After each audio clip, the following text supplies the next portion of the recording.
오늘의 말씀은 여호수아 20장 4절에서 9절입니다.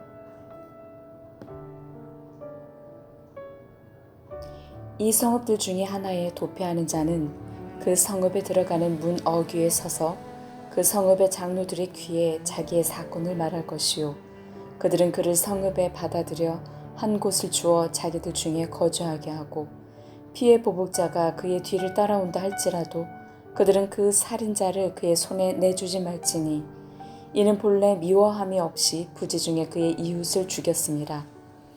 그 살인자는 회중 앞에 서서 재판을 받기까지 또는 그 당시 대제사장이 죽기까지 그 성읍에 거주하다가 그 후에 그 살인자는 그 성읍 곧 자기가 도망하여 나온 자기 성읍 자기 집으로 돌아갈지니라 하라 하시니라.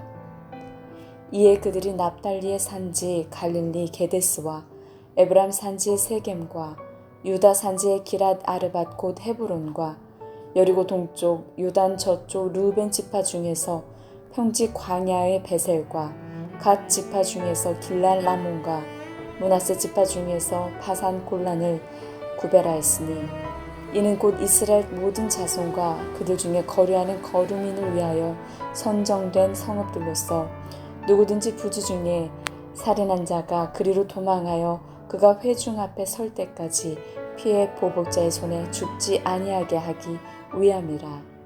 아멘.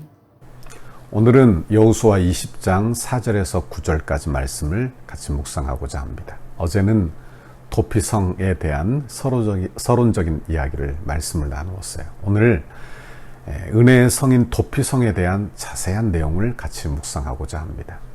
오늘 말씀에 보면 도피성으로 들어가는 사람들은 아무나 들어갈 수 있는 게 아니었어요. 물론 실수로 오면 실수로 잘못해서 살인을 했어요. 그래서 도피성으로 누구든지 피할 수 있지만 도피성으로 들어가기 위해서 제일 먼저 그들이 해야 되는 일이 있었다는 말씀입니다. 그것은 문 앞에서 장로들에게 자기의 저지른 죄를 고백하는 거예요. 그러니까 회개하고 자기의 잘못을 인정하는 것입니다. 4절 말씀을 보십시오. 이 성읍들 중에 하나에 도피하는 자는 그 성읍에 들어가는 문 어귀에 서서 그 성읍의 장로들의 귀에 자기의 사건을 말할 것이요 그들은 그를 성읍에 받아들여 한 곳을 주어 자기들 중에 거주하게 하고 그랬어요. 여기 보면 아주 중요한 내용이 나오죠. 자기 죄를 고하고 자기 죄를 고하고 자기 죄를 고하지 않는 사람은 도피성에 들어갈 수 없는 것입니다. 자기 죄를 인정하지 않는 사람은 도피성에 들어갈 수 없는 거예요. 장로들에게 자기의 죄를 고해야만 들어갈 수 있는 곳이 바로 도피성이에요. 그러니까 여기 이 도피성의 장로들은 누구냐? 그들의 말을 들어 그들이 정말 이 도피성에 합당한가? 정말 부지중에 죄를 지은 자인가? 이걸 판결하는 그런 사람이 바로 그 성의 도피성의 장로였다는 말씀입니다. 여러분, 교회가 도피성이 되는 것, 하나님의 전이 도피성이 되는 것은 회개하는 심령에게 도피성이 된다는 것을 우리는 기억해야 합니다. 그러면 장로들과 그리고 도피성에 피하는 그런 모습, 이것들이 무엇을 의미하는지 생각해 봅시다. 예수 그리스도의 십자가, 이것이 바로 도피성이 우리에게 보여주고자 하는 제도인 것입니다. 하나님의 진노의 심판이 우리에게 임할 거예요. 그러나 그 진노의 심판에서 살 길은 무엇입니까? 바로 예수 그리스도께 피하는 방법 아닙니까? 그러니까 고대 부지중에 죄를 지었지만 이제는 모든 사람이 다 죄로 말미암아 죽게 되는 거예요. 그 죽음에서 구원받을 길은 오직 예수 그리스도의 십자가 뿐이에요. 바로 이 도피성은 예수 그리스도의 십자가의 모형이라 그렇게 말씀드릴 수 있는 것입니다. 5절 말씀을 보십시오. 5절에 피해 보복자가 그 뒤를 따라온다 할지라도 그들은 그 살인자를 그의 손에 내어주지 말지니 이는 본래 미워함이 없이 부지중에 그 이웃을 죽였음이라. 그렇게 말씀해요. 여기 보면 살인자들이 도피성 안에 안전하게 살 수 있어요. 그러나 그 도피성에서는 벗어나지 못하는 것입니다. 그 도피성 안에서만 보호를 받을 수 있게 한 거예요. 그렇기 때문에 도피성으로 도망친 살인자는 일단 그 성 안에 들어와 그 성 안에 집을 마련해 주어 그곳에 살게 했다. 그런 말씀입니다. 그러나 절대로 그 도피성을 벗어나서는 안 되는 것입니다. 우리도 마찬가지죠. 우리도 다 죄인입니다. 그러나 예수 그리스도 안에 있을 때만 우리는 성도가 되는 거예요. 예수 그리스도의 은혜 아래서만 우리는 성도다운 성도가 되는 거예요. 여러분, 그러므로 우리는 예수 그리스도의 은혜 아래 늘 거주하는, 우리의 도피성 되신 예수님 안에 거하는 우리 모두가 되어야 할 것입니다. 그런데 만약 이 도피성에서 떠나게 되면 어떻게 될까요? 떠나게 되면 그 규정이 적용되지 않는 것입니다. 이런 예가 구약 성경에 나오죠. 다윗을 저주했던 시므이라고 하는 사람. 다윗이 압살롬의 반역 때 예루살렘 성을 버리고 도망가요. 그러니까 시므이라는 사람, 사울 지파의 시므이라는 사람이 나와서 막 흙을 날리며 다윗을 저주합니다. 그럴 줄 알았다 하며 저주를 하는 거예요. 그런 시므이를 그냥 내버려 두었어요. 시므이를 나중에 복권되고 난 이후에 다윗이 이야기합니다. 살게 하되 그가 집을 떠나지 말도록, 집을 벗어나지 말도록 그렇게 규정을 한 거예요. 하지만 나중에 이 시므이가 어떻게 합니까? 자신의 종이 자신을 배반하고 도망을 치자 그 분을 이기지 못하고 쫓아가 잡아온 것입니다. 집을 벗어난 거예요. 결국 시므이는 그 일로 말미암아 죽임을 당하는, 자기 죄로 말미암아 죽임을 당하는 것을 보게 된다 하는 말씀입니다. 여러분, 우리도 여기에서 좋은 교훈을 얻게 되죠. 하나님이 정해 놓으신 한계가 있어요. 그렇죠? 우리에게 주어진 모든 것에 하나님의 테두리 안에, 은혜의 범위 아래 사는 것이 복이 되는 것입니다. 여러분, 성도는 은혜 아래 살아야 되는 거예요. 내가 하고 싶은 대로 다 하고 살아서는 안 되는 거예요. 여러분, 하나님의 은혜 아래, 도피성 아래, 은혜 아래 사는 것이 복이라, 그것이 안전이라 하는 말씀을 드리는 것입니다. 6절 말씀을 보십시오. 그 살인자는 회중 앞에 서서 재판을 받기까지, 또는 그 당시 대제사장이 죽기까지 그 성읍에 거주하다가 그 후에 그 살인자는 그 성읍 곧 자기가 도망하여 나온 자기 성읍 자기 집으로 돌아갈지니라 하라 하시니라 그랬어.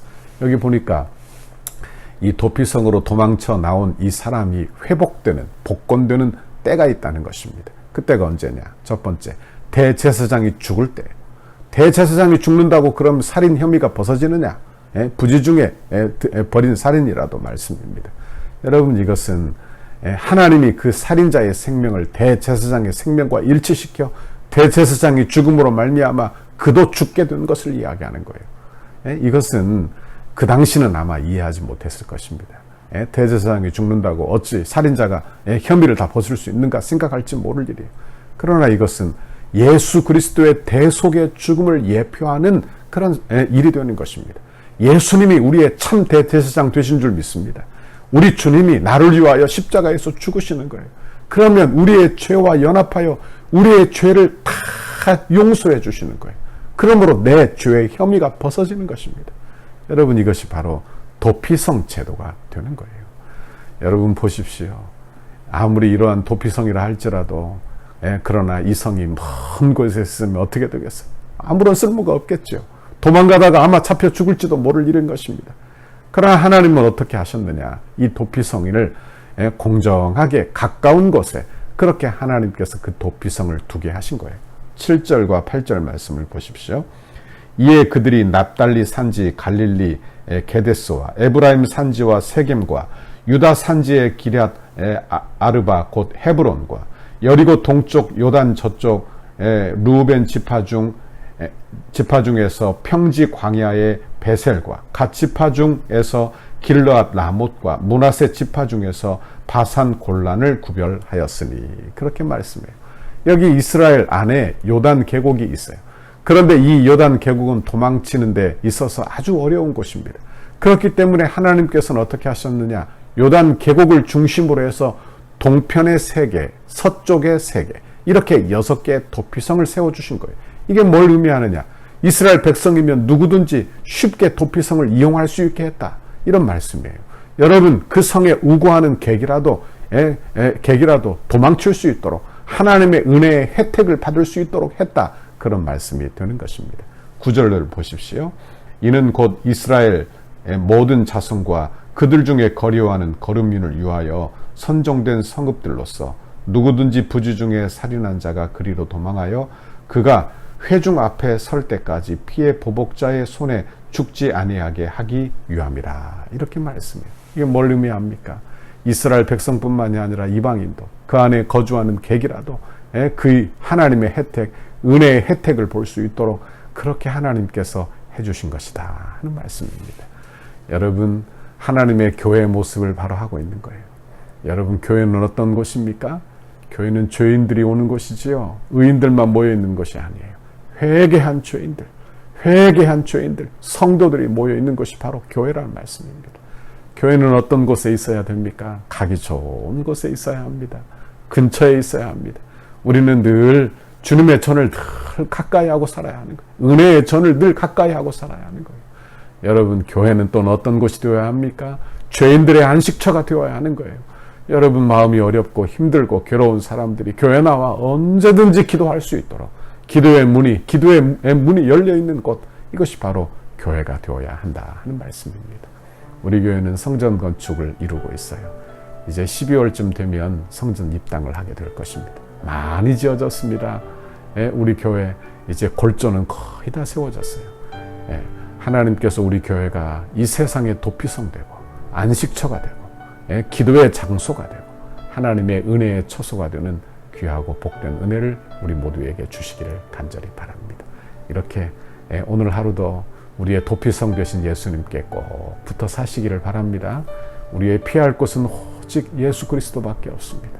오늘도 예수 복음 꼭 붙들어 마음의 평강 누리고 여러분 하나님의 은혜 받아 오늘 하루도 믿음으로 승리하고 그리고 하나님 앞에 영광 돌리는 복된 하루 되시기를 주님의 이름으로 축원합니다. 같이 기도하겠습니다. 하나님 아버지, 고맙고 감사합니다. 오늘도 하나님의 귀한 말씀 우리에게 들려주시며 도피성 제도를 우리에게 주시고 이스라엘 백성들에게 주시고 은혜의 성읍을 우리에게 주시니 감사합니다. 우리도 은혜의 성읍이신 예수 그리스도를 꼭 붙들어 그 안에 피하고 그 안에 피난처를 삼아 이 땅에서 믿음으로 승리하고 위로를 얻고 용서를 받고 아버지 용기를 얻는 복된 축복이 우리 가운데 임하도록 인도해 주옵소서. 오늘 하루도 하나님 힘을 주옵소서. 믿음으로 살도록 용기를 주옵소서. 주여 붙잡아 주옵소서. 예수님 이름으로 기도하옵나이다. 아멘.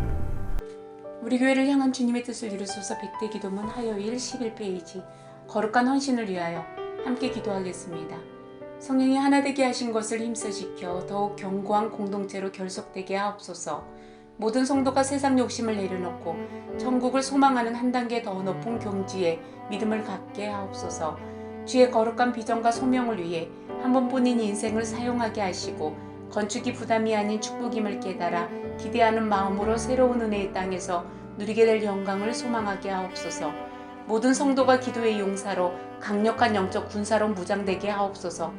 성도들의 헌신이 다음 세대를 위한 위대한 시야과 영적 자양분이 되게 하시고 기쁨으로 헌신하는 성도들의 삶에 하늘의 신령한 복과 땅의 기름진 복을 주옵소서.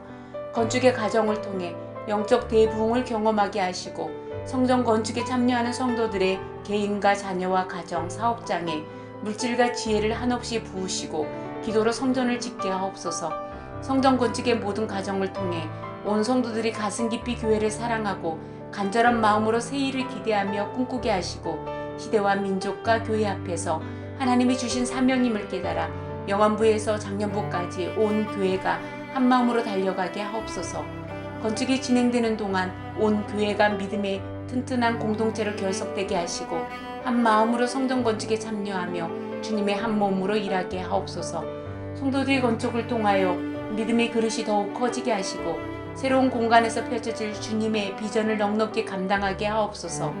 성도들이 기쁨으로 헌신하여 덕소를 살리는 생명의 도화선이 되게 하옵소서. 한 영혼도 소외됨이 없이 믿음 안에서 기적의 역사를 이루는 통로로 쓰임받게 하옵소서. 건축의 내용을 이해하고 모두가 적극 동참하여 건축 홍보자가 되게 하옵소서. 건축을 통하여 선대의 고결한 믿음의 유산을 계승하도록 은혜를 주옵소서. 덕소교회의 모든 가정이 믿음의 주여 또 온전하게 하시는 예수를 바라보는 가정이 되게 하시고 부모를 공경하고 부모의 신앙을 자녀들이 배워서 믿음의 명문 가정을 이루게 하옵소서. 예수님의 이름으로 기도합니다. 아멘.